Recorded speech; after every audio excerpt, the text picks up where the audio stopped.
Assalamualaikum warahmatullahi wabarakatuh. Kami dari kelompok 8 ingin mempresentasikan hasil tugas kami mengenai ragam tulis bahasa, aksara, dan ejaan.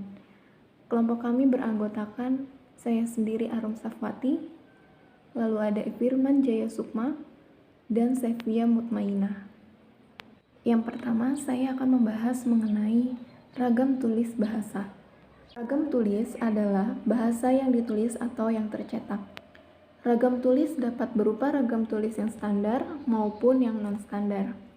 Ragam tulis yang standar dapat kita temukan dalam buku-buku pelajaran, teks, majalah, surat kabar, poster, dan iklan.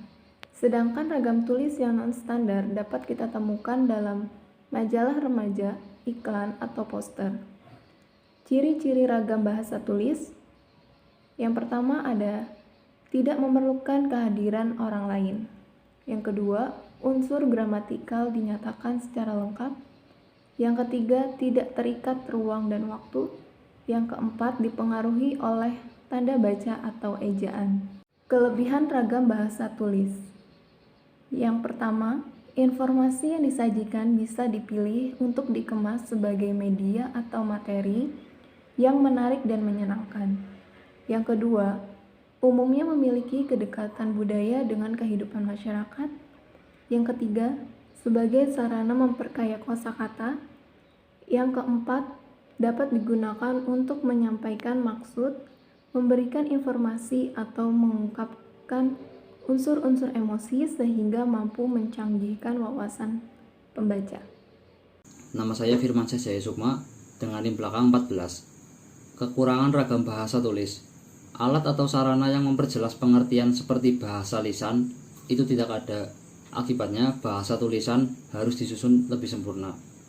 Tidak mampu menyajikan berita secara lugas, jernih, dan jujur. Jika harus mengikuti kaidah-kaidah bahasa yang dianggap cenderung miskin daya pikat dan nilai jual. Yang tidak ada dalam bahasa tulisan tidak dapat diperjelas atau ditolong. Oleh karena itu, dalam bahasa tulisan diperlukan keseksamaan yang lebih besar. B. Aksara. Aksara adalah istilah bahasa Sanskerta. Aksara.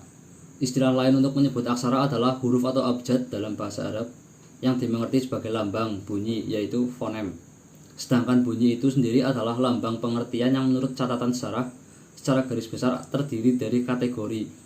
Dalam Kartakusuma 2003, piktografik antara lain aksara hieroglif Mesir, Tiongkok purba. Ideografik antara lain aksara Tiongkok masa kemudian yang hasil goresannya tidak lagi dilihat melukiskan benda konkret seperti silabik. Antara lain menggambarkan suku-suku kata seperti nampak pada Dewanagari, Prenagari, Pallawa Jawa, Arab, katakana, dan hiragana Jepang. Fonetik antara lain aksara Latin, Yunani, Sirilik atau Rusia, dan Gotik atau Jerman. Di masa lampau, aksara diwujudkan atau digambarkan dengan cara digores atau dipahat pada berbagai bahan media keras seperti batu, logam seperti emas, perunggu, tembaga, kayu, juga bahan-bahan lunak seperti daun tal atau ron tal atau nipah. Oleh karena itu, setiap prasasti adalah dokumen resmi pemerintah, negara, atau kerajaan dan benar-benar disahkan oleh raja, dengan kata lain surat keputusan atau SK kerajaan yang bersangkutan. Anugerah dari raja kepada seorang yang dianggap berjasa atau memutuskan sesuatu perkara hukum atau perdata. Pada dasarnya, aksara yang berkembang di Nusantara secara visual khususnya pada periode klasik secara umum terdiri dari 33 dasar ucapan sebagai berikut. 1. Velar atau laringal atau gutural. 2. Labial. 3. Palatal. 4. Lingual atau domal.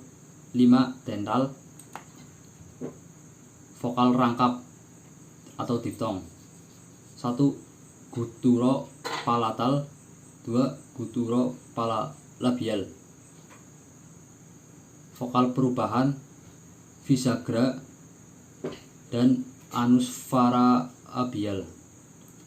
Beberapa pendapat menyatakan bahwa kemungkinan aksara-aksara yang hadir di Nusantara merupakan perkembangan dari aksara Palawa, namun ciri dan pertaliannya masih belum benar-benar dijelaskan. Sebab diferensiasi ciri atas aksara-aksara lokal dan kaitannya kepada Palawa terlampau jauh. Yang baru telah berkembang lebih meluas, sedangkan yang lama berkembang secara lokal saja. Assalamualaikum warahmatullahi wabarakatuh. Perkenalkan, nama saya Sevia Mutmainah, NIM 2101040021. Perbedaan tersebut nampak seperti yang kemudian berkembang sebagai aksara Jawa, tengahan atau baru, terdiri 20 aksara, yaitu ho, no, co, ro, ko.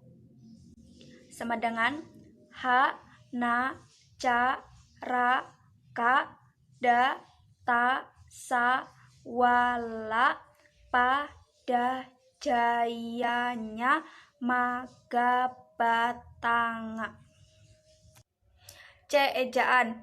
Ejaan adalah pengembaraan bunyi bahasa, kata kalimat, dengan kaidah tulisan huruf yang distandarisasikan.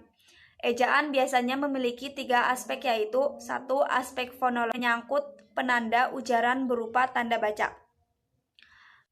Ejaan Melindo, Melayu Indonesia, merupakan ejaan yang selanjutnya. Ejaan ini diputuskan oleh Siding Perutusan Indonesia dan Malaysia yang diketuai Salamat Muljana Indonesia dan Syed Nasir bin Ismail Malaysia pada 1959.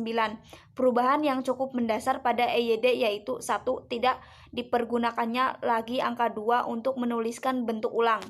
2. Perubahan penulis huruf C menjadi Y, DC menjadi C, NC menjadi Ny, CH menjadi KH, TC menjadi C, dan SC menjadi S.